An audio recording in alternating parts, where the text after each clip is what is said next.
Dobar dan, namaste i namaskaram. Dobrodošli u prvi video početnog kursa astrologije. Ovaj kurs je posvećen osnovama hindu astrologije, osnovama vedske astrologije. Svrha i cilj celog ovog kursa je da vam omogući korak po korak pristup koji je jednostavan za razumeti i možda najpraktičniji pristup u savladavanju osnova. Ovaj početni kurs će vam biti dostupan i bit će podeljen sa vama ovde na YouTube platformi i ovde nema strogih pravila. Istim video zapisima možete pristupiti u vaše slobodno vreme, bilo vikendom ili radnim danima, kako bi razjasnili neke svoje nedoumice ukoliko ih imate. Pored ovog početnog kursa, za ljude koji budu želeli, također će postojati i kompletan osnovni kurs vedske astrologije, kurs primenjenog džotiša. Osnovni kurs vedske astrologije će trajati 2 godine. U tom istom periodu od 2 godine će biti 2 predavanja nedeljno. Iste predavanja će se održavati online putem Zoom platforme i snimci će biti podeljeni sa vama privatno. Kasnije u ovom videu ću podeliti sa vama malo više detalja o sadržaju pomenutog 2-godišnjeg kursa. Ali pre toga bih želeo da podelim sa vama neke druge stvari i započeo bih sa orijentacijom.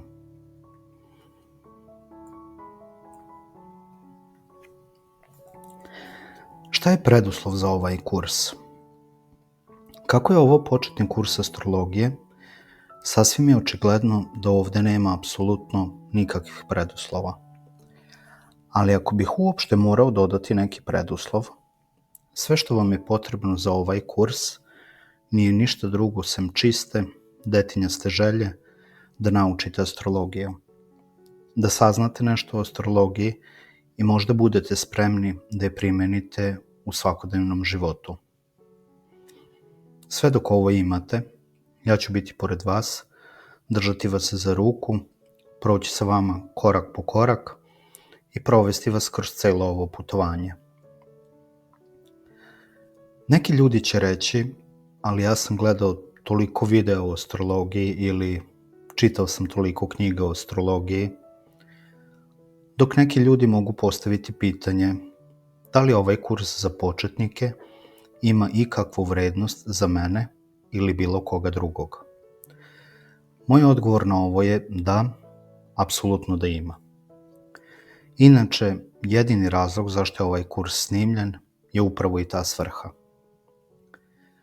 Tokom svog putovanja, na svom putu učenja astrologije, shvatio sam da postoji nešto što je veoma važno i čemu treba da se posveti najveći deo pažnje.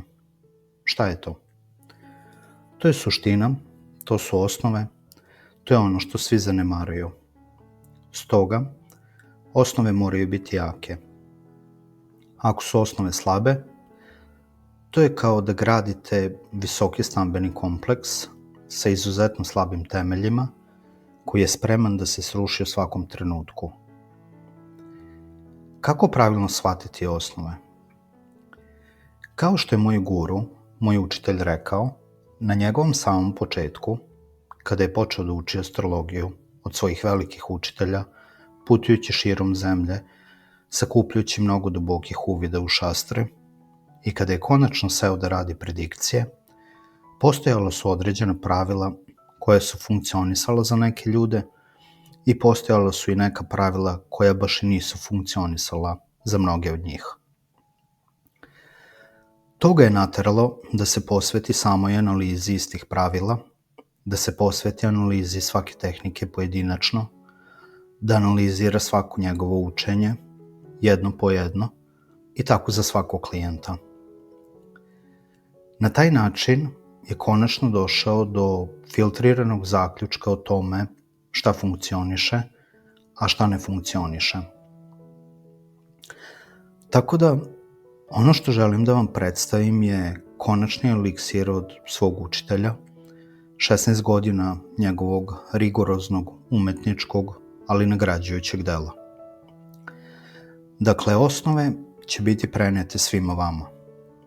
Ne prepisivanjem iz knjiga, ne predstavljanjem samo tehnika iz klasika, već korišćenjem ove jedne niti iskustva koju je moj učitelj podelio sa mnom, koju ja nastojim da podelim sa vama.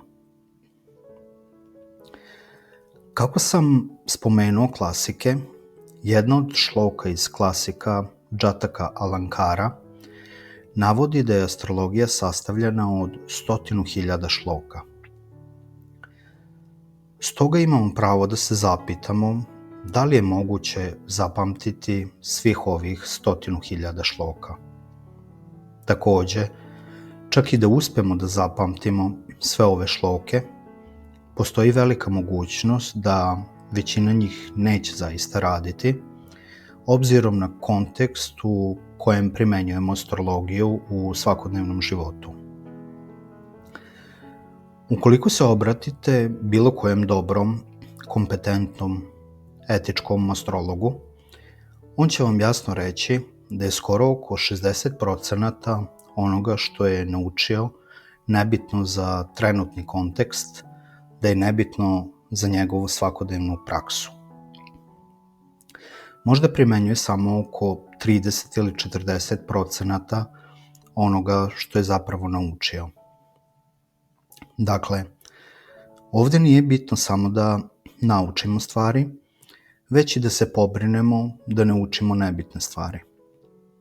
Stoga, ono što budemo ovde učili bit će nešto što je apsolutno relevantno i nešto što se može primenjivati svakodnevno. Imajući sve ovo u vidu, kurs će biti spor i postojan. Kao što sam pomenuo, kompletan osnovni kurs hindu astrologije će trajati 2 godine. Možda će nekim ljudima ovo izgledati sporo, ali ipak, kako budemo odmicali sa modulima osnovnog kursa hindu astrologije, uvidjet ćete ogromnu količinu informacija koju ćete dobiti. Što se tiče ovog kursa, početnog kursa astrologije, koji će biti dostupan svima na YouTube platformi, ovde ću pokušati da vam predstavim mnogo jednostavnih astroloških koncepata koje ste možda prevideli i nadam se da ćete naći neku vrednost u istom. Sada možemo preći na sledeći deo, na uvod. Krenut ćemo sa svrhom i upotrebom astrologije.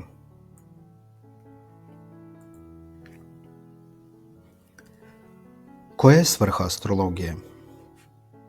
Bez obzira da li je pratite ili ne, postoji nešto što nas sve zajednički povezuje, a to je život.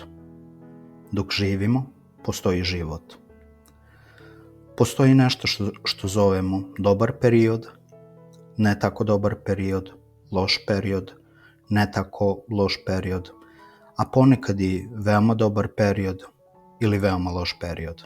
Dakle, svi mi prolazimo kroz isto. Loš period može biti posljedica tranzita ili onoga što nazivamo gočara, ili možda može biti zbog daša bukti, što je period kojim upravlja određena graha u određeno vreme. Ne morate da brinete ako ne razumete ovo što vam pričam. Sve ovo ćemo obrađivati kako budemo napredovali sa kursom. Dakle, koji je vaš prvi posao kao astrologa? Recimo da posjedujete neko malo znanje o astrologiji i osoba vam se obrati kada ima loš period u svom životu. Poslušali biste klijenta, pogledali biste sledeći njegov nadolazeći period, sagledali da li je dobar i dali bi mu uverenje. Gospodine, nemate razloga za veliku brigu, sve će biti u redu. Pred vama je dobar period, moći ćete da rešite sve svoje probleme, moći ćete da izađete iz svih svojih poteškoća i bit ćete srećni. Dakle, prva svrha astrologije je da pruži to uverenje nekome. Ili čak sebi da pružite to isto uverenje ili sigurnost. Ali ne koristeći pozitivne psihološke ohrabrujuće razgovore, već koristeći čistu matematiku. Koristio sam reči Gočara i Daša Bukti, što nisu ništa drugo nego matematičke konstrukcije. Šta bi drugo mogla biti svrha astrologije? Govorio sam vam o životu, ali šta je pokretačka svrha ovog života? To je želja koju svi mi imamo, to su urođene želje koje svi imamo. Ta ista želja ili želje mogu poticati iz nas samih, da niko nije uticao na nas, ili ona može doći iz naše porodice, od naših prijatelja, iz naše zajednice ili društva. Mnogo stvari može uticati na naše želje. Osoba može imati mnogo želja. Želju da postane hirurg, želju da izgradi veliku fabriku, želju da pilotira avionom, želju da postane ministar države ili premijer zemlje. Sve su to želje. Ali da li se sve ove želje ispunjavaju? Ne, ne ispunjavaju se. Može biti samo jedan premijer za jedan mandat, ne mogu svi pilotirati avionom, ne može svako postati hirurg i tako dalje. Tako da nije stvar u želji, već u tome da li postoji prilika. I nije stvar samo u tome da li postoji prilika, već u tome da se ista prilika dobije u pravo vreme i da se uživa u toj želji u svom životu. Samim tim, astrologija je prelep alat za navigaciju koji vas unapred obaveštava koje su granice koje možete savladati, a koje su granice koje ne možete savladati, odnosno koje su to granice u kojima morate da delujete unutar njih. Dakle, ako sada imate pristup ovom prelepom alatu, sređeni ste u pogledu toga šta treba da radite, a šta ne bi trebalo da radite. Dozvolite mi da vam ovo ilustrujem primerom. U ovom primeru ne morate da se preplavite jednostavnim astrološkim žargonom sa kojim govorim, jer ćete sve ovo u svakom slučaju i vi naučiti. Dakle, dolazi klijent na konsultaciju, u pitanju je gospođica. Ona se nedavno preselila iz Indije u Ameriku, otišla je u Ameriku u potrazi za boljim životom. Kompanija u kojoj ona radi je angažovana za neki projekat, ali se klijent razmišlja da li nju lično da angažuje na tom istom projektu. I njeno pitanje je da li će isti projekat biti dodeljen ili mora da traži neki novi posao. Ova neizvesna situacija je bila prisutna u njenom životu jedan određeni vremenski period i to joj je stvaralo veliku anksioznost. Analizirajući njen horoskop, gledajući Daša Bukti period u kojem se ona nalazi, uzimajući u obzir Gočara, saopštio sam joj da ne mora da brine i da će isti projekat biti dodeljen. Nakon par dana od konsultacije javila mi je da je dobila projekat. Šta želim da vam saopštim sa ovim primerom? Sva ova zbunjenost i anksioznost u vezi sa njenim poslom je mogla biti ranije rešena. Da smo recimo imali konsultaciju ranije, možda par nedelja pre, mogla je dobiti uverenje da neće dugo čekati na projekat i na taj način bi možda izbjegla taj period neizvesnosti i anksioznosti. Ovo je jedan od načina kako astrologija može pomoći osobi ili kako možete pomoći nekome koristeći se znanjem astrologije. Znanje astrologije možete primeniti na razne oblasti vašeg života.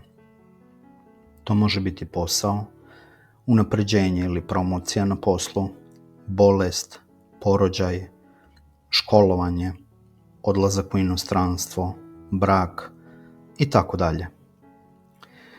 Sada kada smo razumeli koja je svrha astrologije, hajde da pređemo na poreklo astrologije.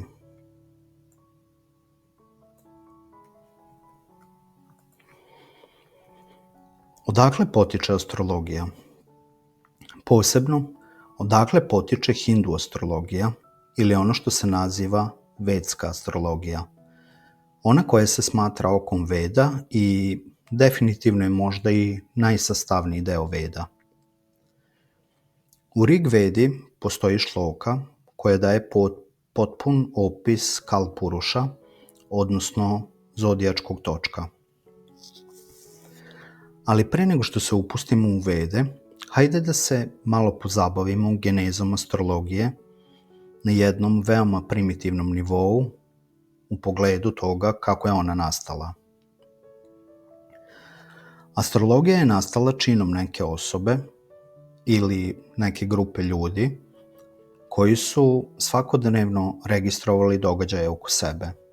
Na primer, kada dolazi do porasta nivoa vode u rečnom koritu, kada dolazi do oluja, iz kojeg pravca dolazi vetar, šta se dešava tokom dana, a šta se dešava noću, šta se dešava kada postoji pomračenje i tako dalje. I tako su sve ove informacije registrovane godinama i prenošene su sa generacije na generaciju, bilo u obliku stiha ili u obliku izreke. I ova praksa se razvijala od vremena kada je čovekova jedina profesija na samom početku bila poljoprivreda. Posmatrali su uticaj graha, prvenstveno sunca i meseca, a kasnije se to proširilo na revoluciju i rotaciju ostalih graha. Kasnije su posmatrali nakšatre i njihov uticaj tokom različitih godišnjih doba, a potom i njihov uticaj na useve. Nakon određenog perioda došlo je do uvođenja imena. Imena dana, imena meseci, imena godina i tu je nastala mundana astrologija. Vedsku tradiciju astrologije prvi je konstruisao mudrac Agastijar. Dalje usavršavanje astrologije je predstavilo 18 maharišija, prvobitno su napisani na sanskritu, a kasnije je prevedeno na različite jezike. Kako je astrologija tema koja je duboka kao i sam okean, postoji i više sistema u astrologiji.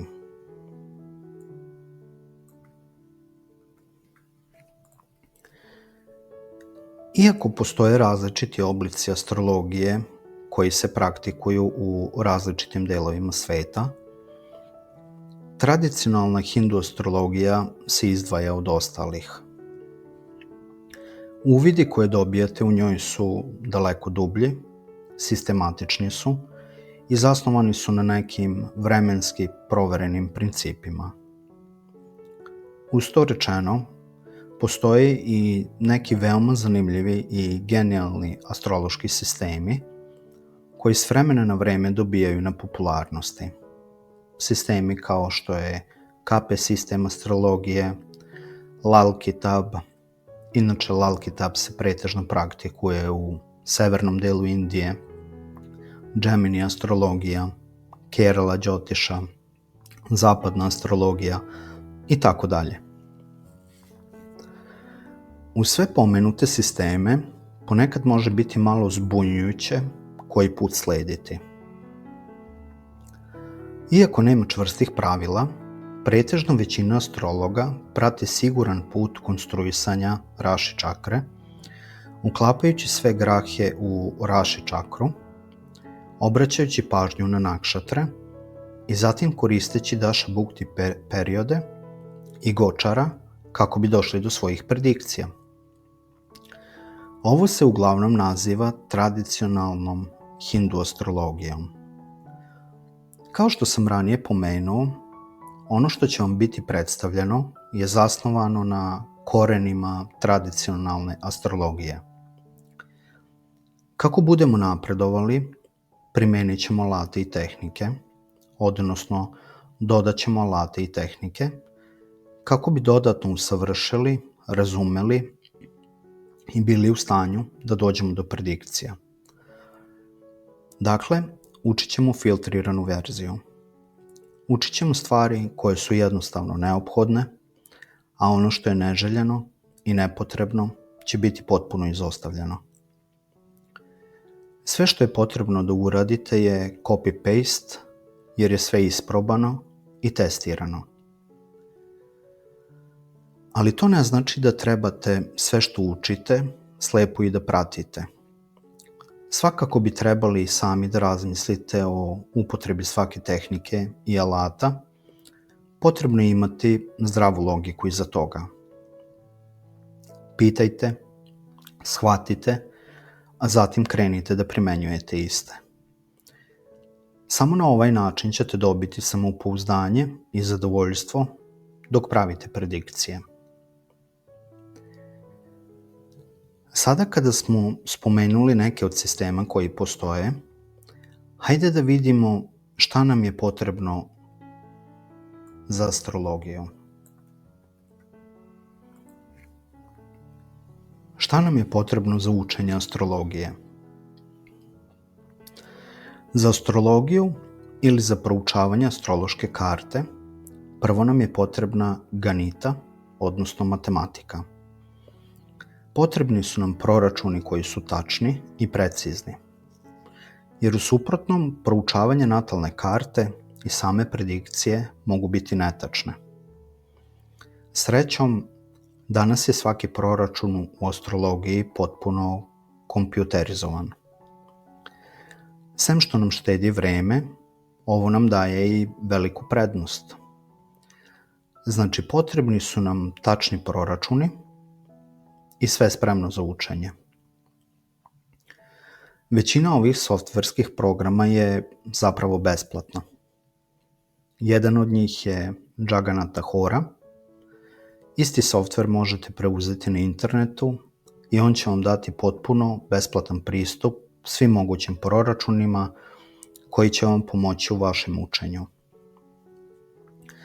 Ali ipak može doći do male zabune oko ajanamše, u smislu toga šta je ajanamša i koju trebate da pratite. Koju ajanamšu trebate da koristite, to pitanje ćemo rešiti kako kurs bude napredovao. Ovde takođe možete da vidite imena od nekih drugih softvera. Dakle, imamo softver, deo sa proračunima je rešen. Šta je sledeće? Kako dalje sa ovim informacijama? Kako nastaviti sa učenjem?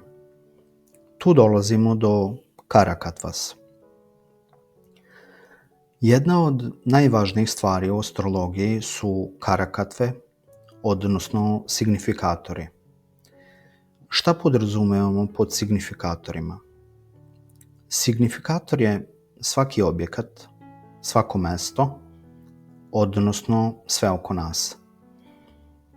Sve što vidite oko sebe signifikuje određenu grahu. Ne samo grahu, već i bavu, raši i nakšatru. Recimo da vam neko pokazuje neki predmet. To može biti olovka, kalendar, ptica, maramica, ruka, sat, lančić i tako dalje. Sve ove stvari su signifikovane sa nekom grahom, bavom, rašijem ili nakšatrom. Dakle, potrebno je da znate karakatve ili signifikatore za sve. Potrebno je da znate karakatve za svako mesto, za svaki predmet, za svaku osobu, pre nego što krenete da radite predikcije.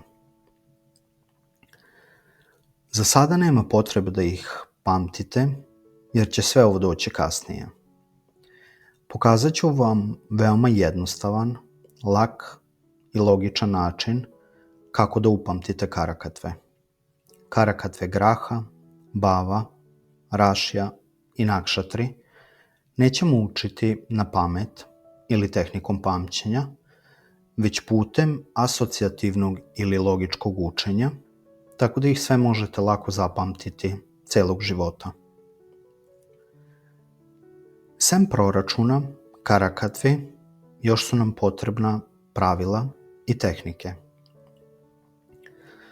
Pravila i tehnike su takođe jako važne za predikcije, ali pored samih pravila i tehnika, ono što nam je zapravo potrebno je način razmišljanja. Zašto je ovo važno? Možda ćete analizirati natalnu kartu osobe koja vam je veoma bliska, poput vašeg oca ili vaše majke. Ili ćete možda analizirati natalnu kartu osobe koja ima značajnu ulogu u društvu. Ali o kome god da se radi, trebali bi da smelo dajete predikcije, bez skrivanja činjenica. Što znači da bi trebali da imate tu smelost da govorite istinu, a ne da menjate predikcije kako biste lažno zadovoljili nekoga ili zaslužili njegovu naklonost. Naravno, ne mora sve da se deli sa klijentom. Ono što treba da podelite zavisi isključivo od pitanja koje vam osoba postavlja. Ali ipak, kada god proučavate natalnu kartu svojih bliskih i voljenih, trebalo bi da imate samopouzdanje, da sagledate horoskop onakav kakav jeste, a ne onakav kakav želite da bude. Stoga, poslednji zahtev je smelost i samopouzdanje. Sada, pre nego što pređem na sadržaj osnovnog kursa, želeo bih da vam kažem nešto o samom putu učenja i izazovima u učenju Đotiša. Kako izgleda put osobe koja uči astrologiju i koji su to izazovi u učenju Đotiša? Odnosno, kako izgleda putovanje koje ćete proći kao učenik? Mnogi ljudi žele da započnu sa učenjem astrologije, ali nisu sigurni odakle da krenu.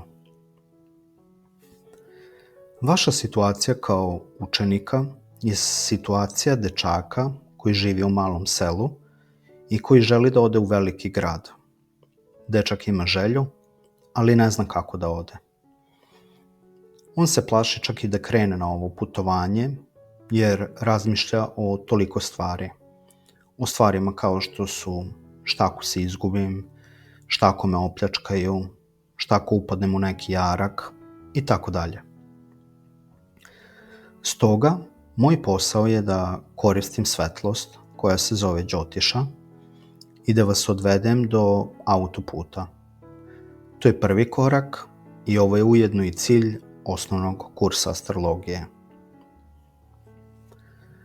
Kada završite ovaj kurs, vi ste stigli do autoputa, što znači da ćete biti u stanju da sami pravite predikcije, čak se možete početi baviti astrologijom.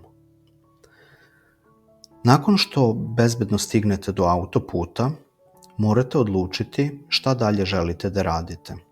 Da li želite da se ukrcate u autobus i odete u neki drugi grad, ili možda sednete u voz i odete u drugu državu, ili možda da avionom odletite na drugi kontinent. Tu dolaze napredni kursevi astrologije, odnosno dodatni moduli. Kada završite osnovni kurs, ko bude želeo, moći će da nastavi sa učenjem i naravno da ćete biti vođeni u tome. Do tada, ne morate nepotrebno da idete na sve strane u ime učenja i da trošite svoj dragoceni, teško zarađeni novac i vreme. Želeo bih još nešto da napomenem pre nego što vas provedem kroz sadržaj kursa. Možda ste imali priliku da učite astrologiju iz različitih izvora. To mogu biti knjige, snimci sa YouTube-a, možda ste učili od vaših prijatelja, možda ste učili od nekih velikih učitelja. Ali ono što bih želeo da vas zamolim je da sve to ostavite po strani tokom ovog kursa. Zašto vam ovo govorim? Ne želim da kažem da su prethodni izvori loši, nikako. Sva prethodna učenja koja ste imali su vrlo verovatno jako dobra, ali ona mogu nepotrebno ometati vaš proces učenja. Fokus mog učitelja je bio na edukaciji već praktikujućih astrologa u finim nijansama predikcija. I najveći izazov sa kojim se on suočio, edukujući druge astrologe, je bio u postepenom uklanjanju mnogih neželjenih stvari koje su oni naučili iz različitih izvora. Nažalost, u svetu astrologije ima mnogo više ljudi koji se nisu u potpunosti ostvarili kao astrolozi, nego oni koji jesu. Ali ipak, kako su oni već uložili svoje vreme i novac u sam proces učenja, razumljivo je da žele da ostvare barem neki rezultat i zarade neki novac. I vrlo često se dešava da oni koji nisu pronašli svoj put u praksi, kasnije prenose i podučavaju iste koncepte svojim učenicima, koji neretko ne donose očekivane rezultate. Većinu vremena, ljudi koji krenu sa učenjem astrologije sve ovo ne shvataju, zbog svoje želje za učenjem. Tek nakon što krenu sa svojom praksom, odnosno kada pokušaju da primene svoje znanje, shvate da je ono što su naučili apsolutno neprimenjivo ili netačno. Ovo je veoma uobičajeno u svetu astrologije, jer ne postoji neki standard koji se prati. I ovo je možda glavni razlog zašto široka javnost ponekad ima rezervisan pristup prema astrologiji i prema astrolozima. Dakle, tokom ovog kursa, sve što je potrebno i sve što treba da uradite je da pratite ono što zajedno učimo ovde.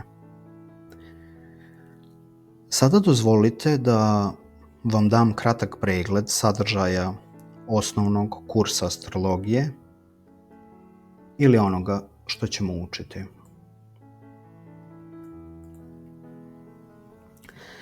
Kao što možete da vidite, kurs će biti podeljen u dve celine. Na osnovni kurs prediktivne astrologije i na dodatne module, odnosno na napredni deo kursa prediktivne astrologije.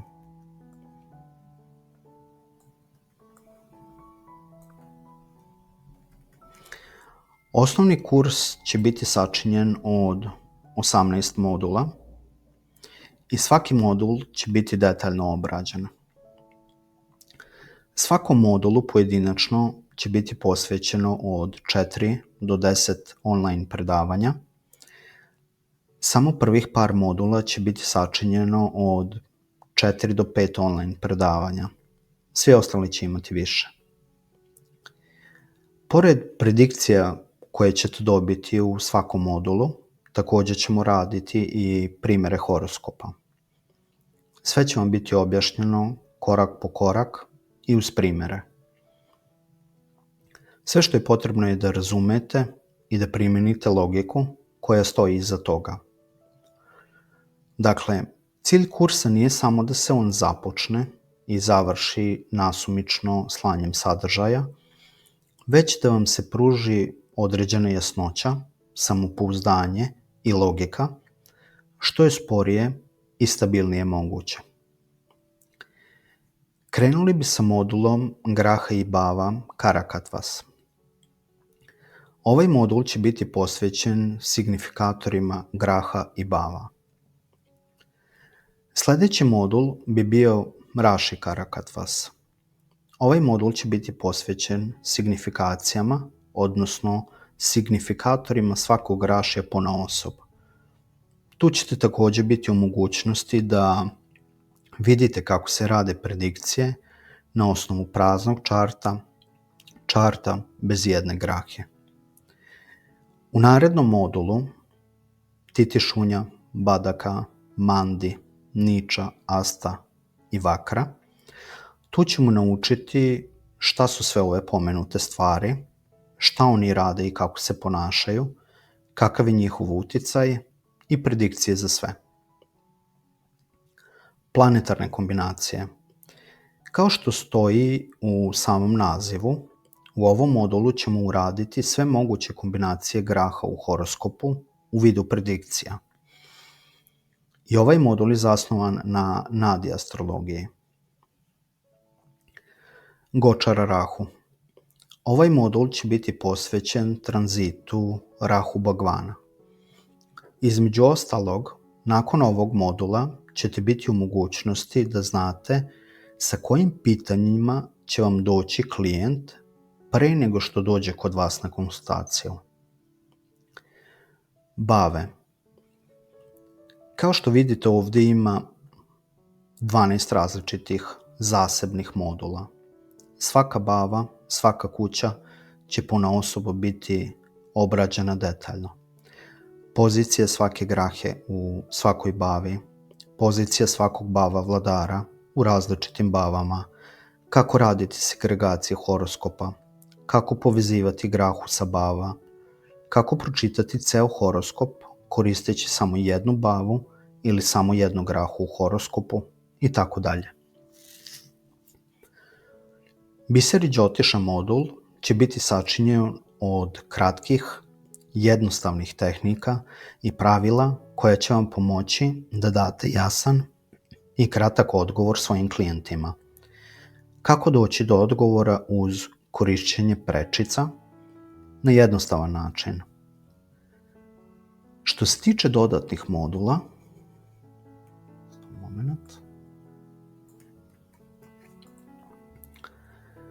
ili naprednog dela kursa, on će biti sačinjen također od više modula. Numerologija. Ceo modul će biti posvećen numerologiji i predikcijama zasnovanih na numerologiji. Predikcije na osnovu datuma, predikcije po mesecu rođenja, predikcije po imenu. Također, ovdje ćete uvidjeti koliku važnost nosi samo vaše ime. Koliko je važno dati pravo ime za vaš biznis, upotreba dragog kamenja i tako dalje. Uporedni horoskop. Ovaj modul će biti posvećen uporednom horoskopu, odnosno ovdje ćemo se baviti temom braka. Koje horoskope možete uklapati, a koje ne trebate da uklapate, na koje stvari je potrebno da obratite pažnju pri uklapanju dva horoskopa, šta se dešava kada se spoje dvoje ljudi sa određenim kombinacijama i tako dalje. Parihara modul. Parihari su remedijalne mere koje se koriste kako bi osnažili određene stvari u vašem životu, odnosno kako bi mitigovali ili bufferovali neželjene efekte ili ih totalno izbjegli. U ovom modulu ćete dobiti načine kako da pomognete sebi i svojim klijentima u različitim životnim sferama. U sferama kao što su brak, posao, zdravlje, odlazak u inostranstvo, školovanje i tako dalje. U modulu Vastu Šastra ćemo učiti stvari vezane za dom u kojem živimo. Prasana modul nije ništa drugo nego horarna astrologija. Postoji mnogo vrsta prasanam ili prašna čitanja. Neki od njih su Aštamangala prasanam. Ova prašna se koristi u hramovima u Indiji, pomoću koje se čita Božja volja, odnosno volja deva i devata. U čozi ili čoli prasanam se koriste kauri školjke za čitanje. Tambula Prasanam koristi Betel listove za čitanje prašna čarta. Takođe ovdje imamo još i Jamakol Prasanam i digitalnu prasanam u kojoj se koristi digitalni sat kako bi došli do odgovora.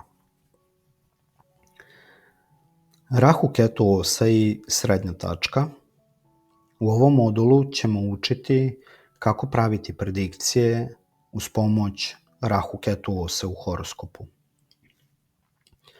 Takođe će biti i modul posvećen medicinskoj astrologiji, Daša Bukti modul, Tara Balam modul i tako dalje. Redosled modula što se tiče osnovnog prediktivnog kursa će biti fiksan, dok će redosled modula kod naprednog kursa moći da se menja. Ako se pitate da li je redosled modula bitan, reći ću vam da jeste. Jako je bitan. Kako budemo odmicali sa predavanjima, uvidjet ćete da je sve uvezano, da je sve jedno. Uvidjet ćete da nije moguće raditi, na primer, numerologiju ili vastu bez poznavanja astrologije, bez poznavanja karakatve. Kao što sam već ranije pomenuo, osnove i temelji su najvažnije. Dakle, sa ovim smo došli do kraja prvog videa koji je posvećen orijentaciji i uvodu u početni kurs astrologije. Hvala vam lepo. Namaste.